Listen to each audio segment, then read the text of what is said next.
किसानों, नौजवान साथियों, पत्रकार बंधु, पुलिस प्रशासन के लोग, हमारी बहनें और जो लंगर चलाने वाले हमारे बापा है, हमारे गुरुद्वारे हैं, दूसरे जिलों से भी जो लंगर लेकर लोग आए, उन सबका धन्यवाद है कि बगैर लंगर की व्यवस्था के इतनी बड़ी मीटिंग ये नहीं हो सकती। सभी लोगों ने बहुत मेहनत, यहाँ पर हमारे पदाधिकारियों ने पिछले 1 महीने से इस मीटिंग की पूरी जी जान से पूरी ताकत लगाई। पंडित राजपाल शर्मा जी जो हमारे अध्यक्ष हैं, हमारे सीनियर लीडरों में सबसे ज्यादा मेहनत करने वाले वही शख्स रहे हैं जिन्हें पूरे प्रदेश का दौरा करा। मतलब घर से 2 महीने से पूरे बाहर रहे। दूसरे पदाधिकारी भी मेहनत करी और जहां उनको भेजा वे लोग वहां पे गए। मुद्दों के साथ में पूरा किसान बिरादरी आपके साथ में जुड़ी हुई है। जो किसान संयुक्त मोर्चा है, भारतीय किसान यूनियन है, वो मुद्दों की आवाज उठाता है पूरे देश भर में, सरकारों को लिखत पढ़त में देते हैं। सरकारें काम करेगी नहीं करेगी ये गारंटी नहीं है, लेकिन हम हर मुद्दे पे उनको चिट्ठी लिखने का काम करते हैं। बहुत लोग कहते हैं जी आप सरकार से मिलते क्यों नहीं? क्योंकि किसानों को बता देना चाहते हैं हम सबको। यहाँ पे कर्नाटक के लोग यहाँ पे आए, उन्हें पूरी व्यवस्था देखी। यहाँ पे हरियाणा के लोग आए, यहाँ पे बिहार से दिनेश कुमार जी आए। हम गए थे कर्नाटक में, वहां के मुख्यमंत्री से वहां के किसान के मुद्दों पर बातचीत हुई। छत्तीसगढ़ में भी गए, वहां के मुख्यमंत्री से भी बातचीत हुई। क्या ये है कि भारत सरकार ने ये कहा कि जहां पे बीजेपी के सरकारें हैं वहां के मुख्यमंत्री किसानों से बातचीत नहीं करेंगे?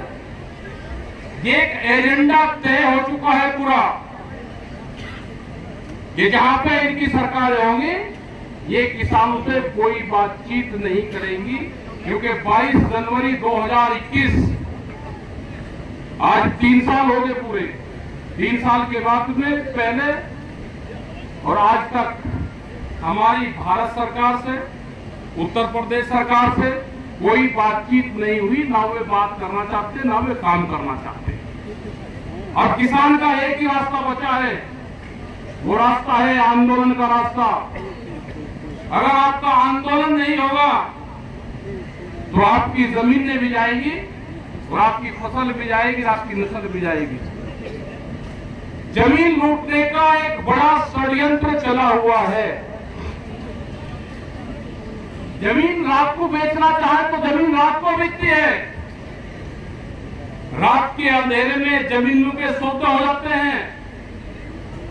अगर हम अपनी फसल बेचना चाहा तो आंदोलन के माध्यम से भी दिन के उजाले में नहीं दिखती।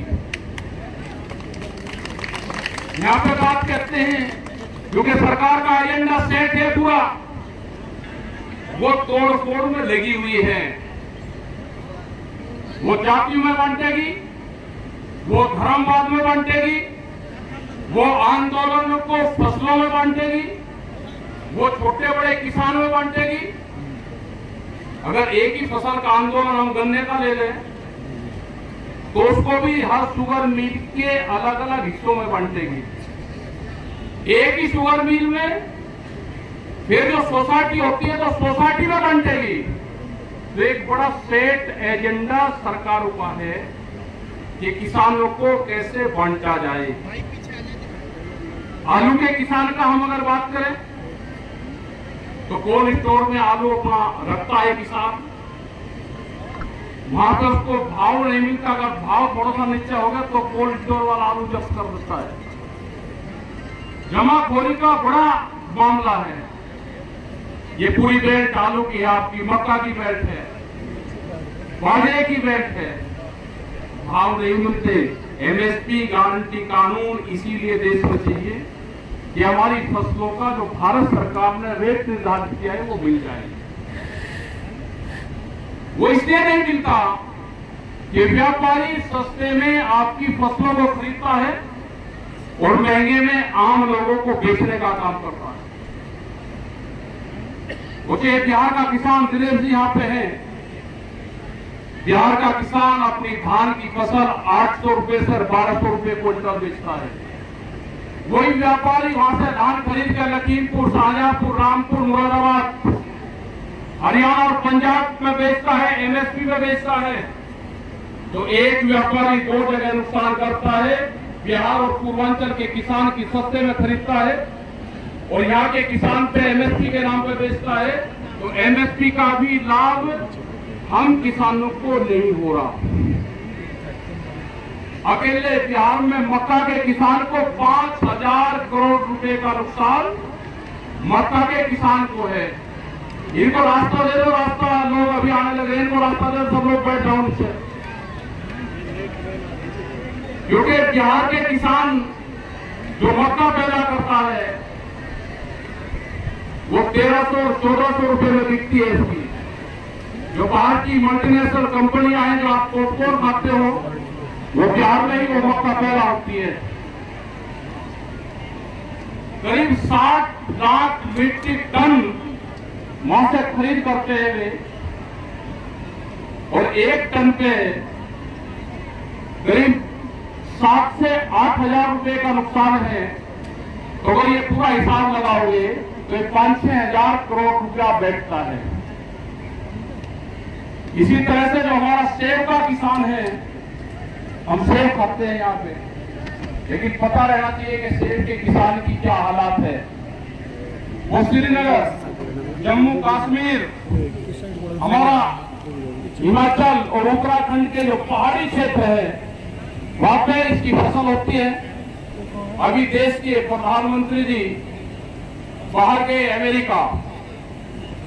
अमेरिका के सेब पे किसानों पे जो टैक्सेस लगते थे वे भारत में कम करे 20% से भी ज्यादा है। उसका सीधा नुकसान जो कश्मीर का किसान है, जो हिमाचल का किसान है, जो श्रीनगर का किसान है, जो उत्तराखंड का किसान है, उसको सीधा नुकसान उसको होगा।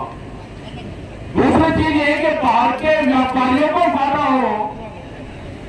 पिछले साल कश्मीर के किसानों के ट्रक 15 दिन से 22 दिन तक रोके, जिससे उनको 2000 करोड़ रुपए का नुकसान हुआ। क्या ये एक साजिश थी कि वे ज्यादातर वहां के मुस्लिम किसान हैं, उनको नुकसान करा जाए?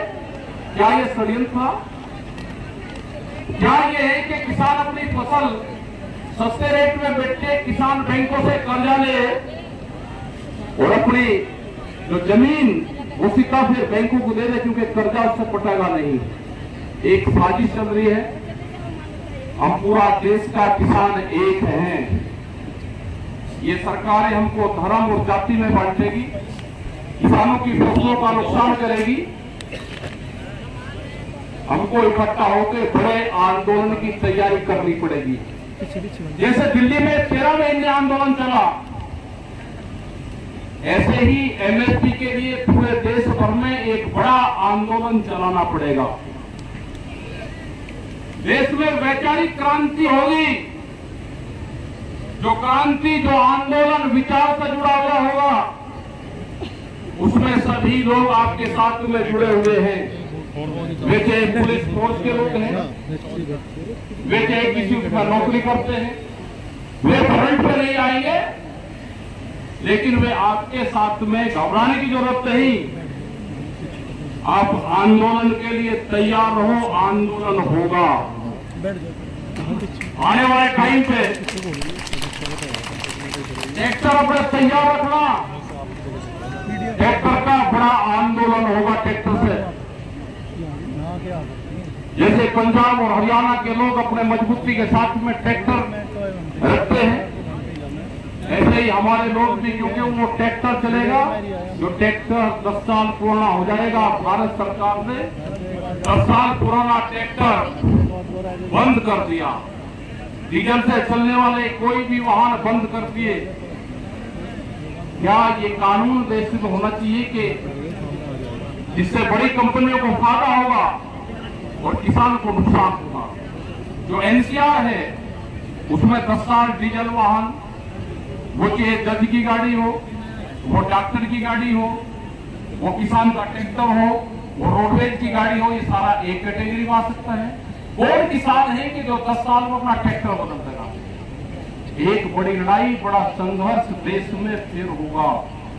जमीन अधिग्रहण के मामले, आप लखनऊ एयरपोर्ट की आप बात कर रहे, 1 रुपया मुआवजा नहीं दिया। 1 रुपया मुआवजा भी जहां जहां लोग आंदोलन कर लेते हैं वहां पे मुआवजे की बात कर लेते हैं।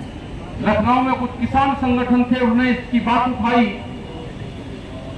और आंदोलन छोड़कर चले गए और उन किसानों की पूरी जमीन एयरपोर्ट में चली गई। सरकार और अधिकारी क्या कहते हैं कि 1942 में जब देश आजाद नहीं था, अंग्रेजी हुकूमत के अधीन था, उस टाइम पे ये जमीन लेनी थी। क्या देश आजाद हुआ, ये लखनऊ का एयरपोर्ट का किसान आजाद नहीं हुआ? आप आंदोलन नहीं करोगे तो ये आपकी जमीन फ्री में भी लेंगे।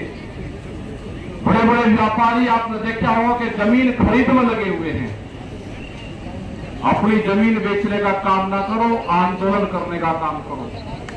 जमीन वो एग्रीकल्चर कृषि के नाम से बैनामा करवाते हैं, उसके बाद वो उसकी दीवार करते हैं। जहां दीवार हुई तो क्या उस रोड पे फिर आप अंदर जा सकते हो? हाईवे की पूरी जमीन व्यापारियों ने खरीद ली, नेताओं ने खरीद ली, अधिकारियों ने खरीद ली। आपको आंदोलन करना पड़ेगा। जैसे आज आप यहां पे आए, इसी तरह से आने वाले टाइम पे मीटिंगें होगी, ब्लॉक स्तर पर मीटिंगें होगी। अपना ब्लॉक, अपनी मीटिंग, कोई ब्लॉक से बाहर का आदमी उस मीटिंग में नहीं आएगा।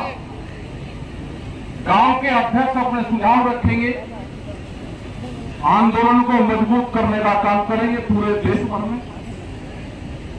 वैचारिक क्रांति होगी, जो क्रांति जो विचार से जुड़ी हुई क्रांति हो वो होगी। उसके लिए अपनी सोच तैयार करनी है, अपने नागरिकता तैयार करनी है।